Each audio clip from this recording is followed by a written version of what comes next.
Hello and welcome back. Listen, if you have not seen the last videos or all the other videos on the 634 Fairlane, make sure you go back and see those.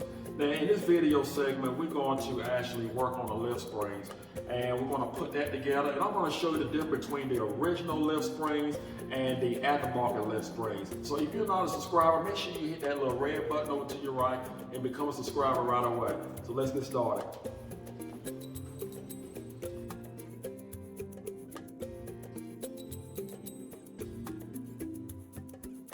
I received my new springs and I have all the items that I feel like I pretty much need. I have my shocks and my bushings. And if you notice here, on the original spring, you're gonna have insulation in between the leaves. You're not gonna get that on the aftermarket spring, and that's fine. So just want you to be aware of that. Don't worry about this. I made sure that we have all our bushings and U-joints, bolts, and again, the shocks. The first thing I'm going to do, I'm going to actually spray.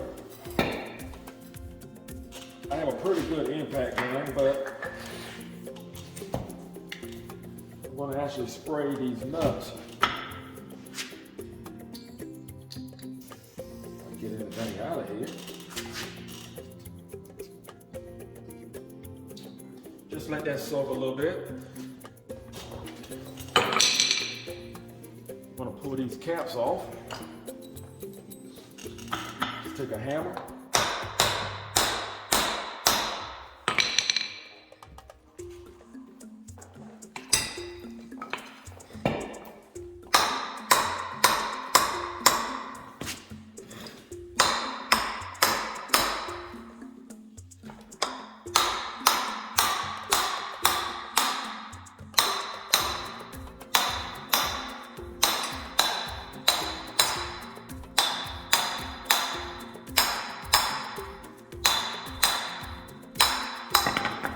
There we go. Now I'm gonna just move this to the side and clean it up. And you wanna make sure when you order a new lift spring, you wanna make sure that you actually get the insert here. So you're gonna need exactly 4 inserts. So that's what I did. I actually ordered that. And I'm going to clean this up. Just move it to the side. So you have an insert there, and we have one on the bottom here. So what we're going to do, we're going to use a 7/8 socket, 15/16 wrench.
I recommend, if you have any kind of penetration oil, to actually spray this.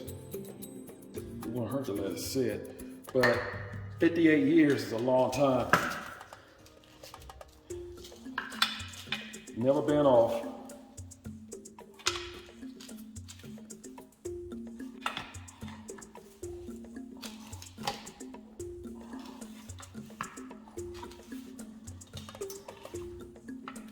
Wow.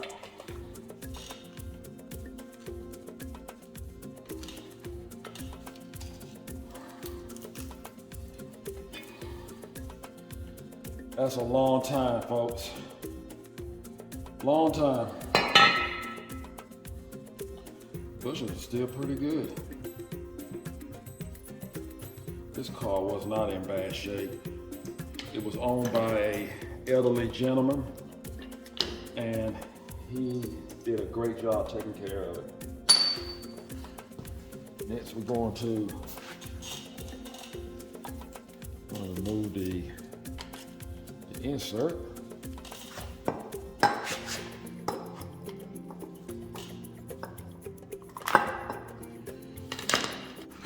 Don't be alarmed. The new spring is going to be, like I said, it's going to be totally different. Somewhat. This one had a bolt all the way through it, and it was totally a different design. But we're going to make this work. I'll remove the bracket from the shop.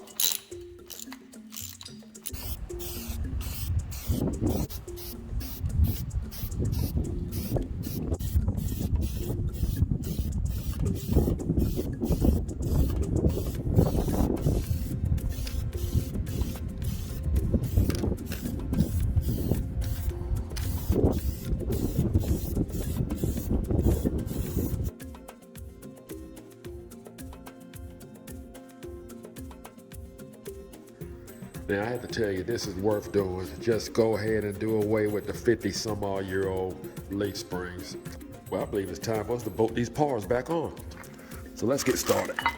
I believe in using all new bushes.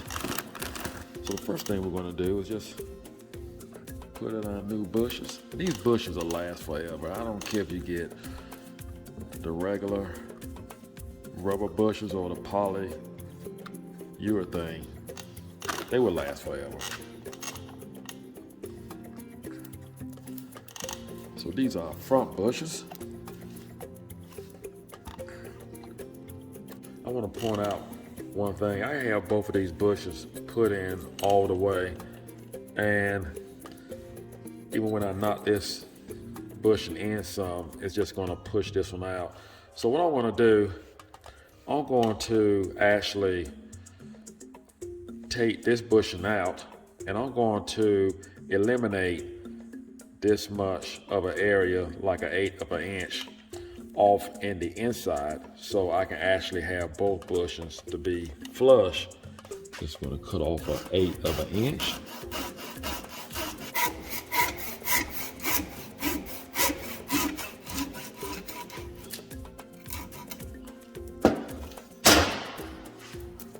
Let's try that. And I want to say, in case you're having a hard time putting this on, and it's going to depend on what bushing you actually have, but this cap right here, it can actually pop out.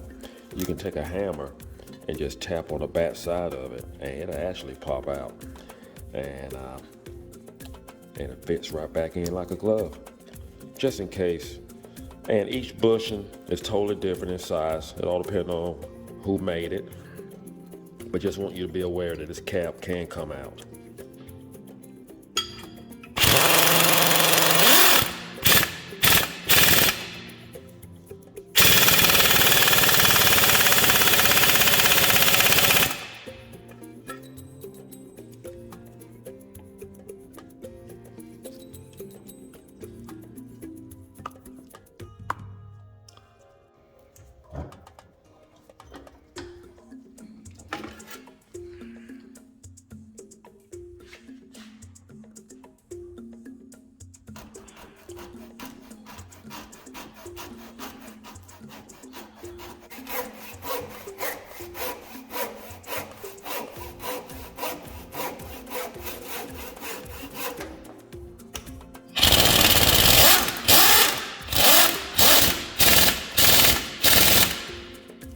Now what we're going to do, we're going to install our insert.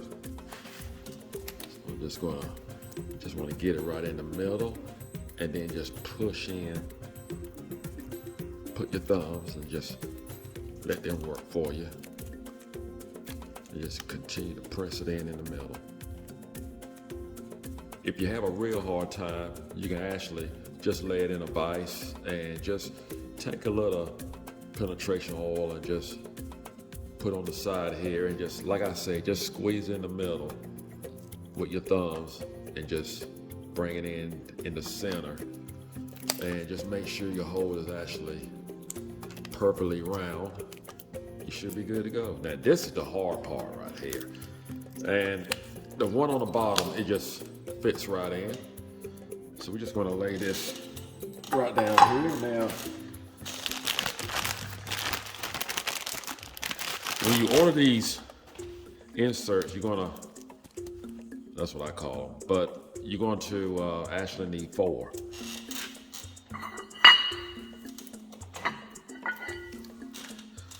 So the other one is going to go on the bottom, and it's going to go right through the hole here.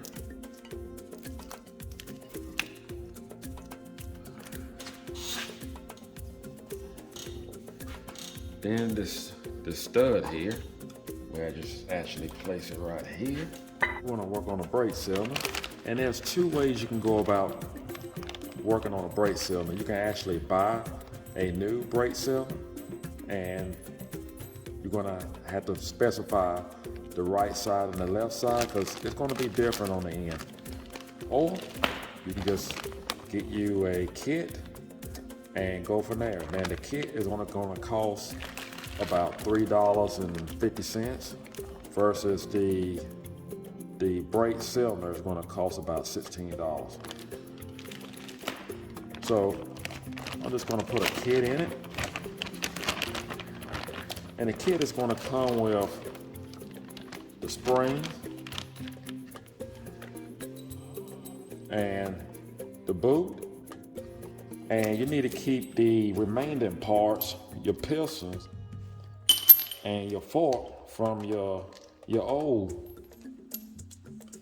brake cylinder. You need to make sure you keep these parts. Now, what you need is some brake fluid, whatever brake fluid you use.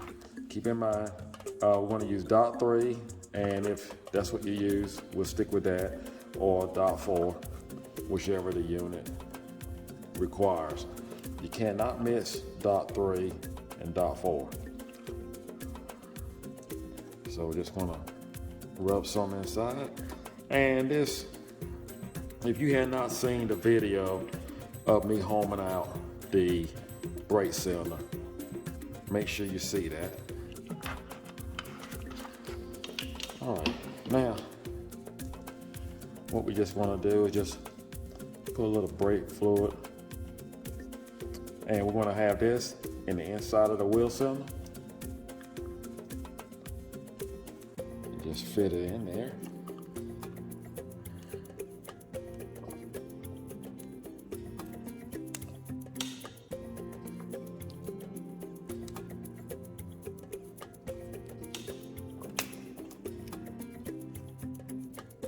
And by having brake fluid on it, it will go in easier.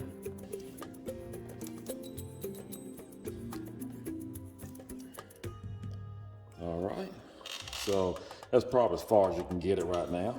And then remember, we had the spring that came in the kit. We'll put the spring on the other side, and we'll grab the other bolt, and we'll just rub a little brake fluid around it.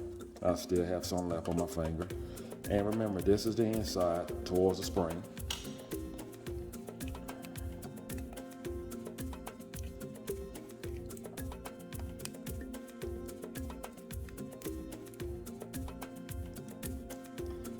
Just work that in there.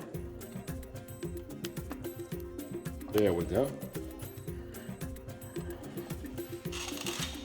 Now, I'm just going to take a punch and a hammer and just knock it in a little bit.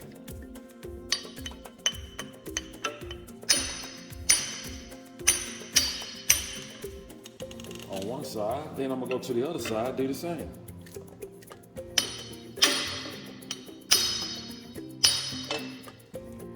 So I got it in about this far, where my thumb is. Probably want to do the other one the same way. Just gonna hit that a little bit more. Okay, so I have both of the boots in about this far. So now I'm just gonna put a little brake fluid on the piston. Put some on my finger. Now, this end goes towards the outside. This goes towards the boot. Just gonna slide it in, like so. I still have a little brake fluid left on my fingers. Slide the other one in the same way. Now, what I'm gonna do, the boot, it comes with the kit. Just put the boot on. We'll work it around here. There we go. Right. Thought it was on there. There we go. Let's put the other boot on. Just fits around the groove on the outside. And keep in mind, $3.50 versus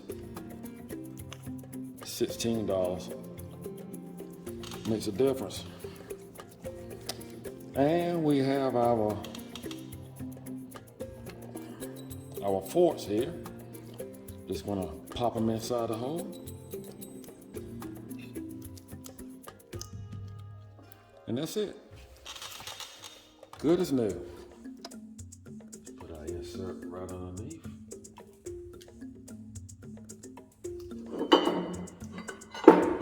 Put our plate. UBolt.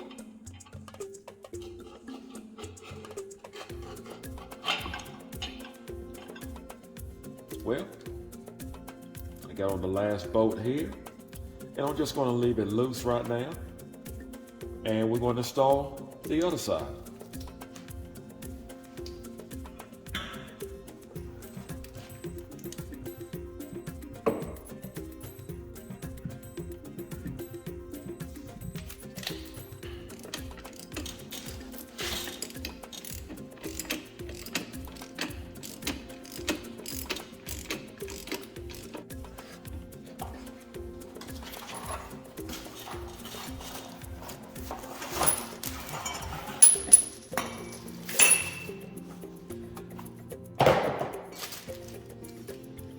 They put all sorts of information here, so if your first time ever dealing with shocks, it may pay to look at this. Wow, they make sure they cover everything. I guess they experience all kind of crazy things that people did with shocks. So you have to really be careful with these shocks. You know, you don't want to put any flames, or you want to make sure you actually go by this because they do have gas inside of them.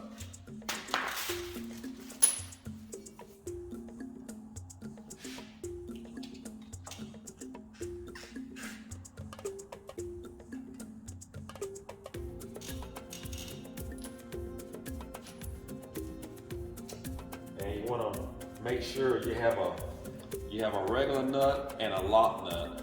So the regular nut goes in first, and then the lock nut will go on the outside. It'll be a thinner nut.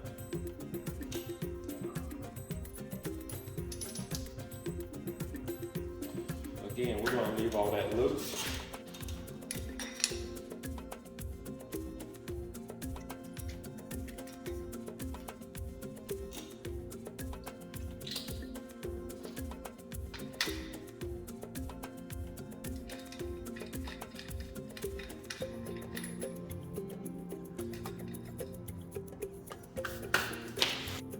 All right, we have both of our bushings in, so now all we need to do is just put on our shackles. And guys, I was going to use these shackles, and I was just going to blast them and reuse them, but the more I look at them, I don't think I want to use them. My granddaddy always said, son, if you're not going to do it right, don't do it at all.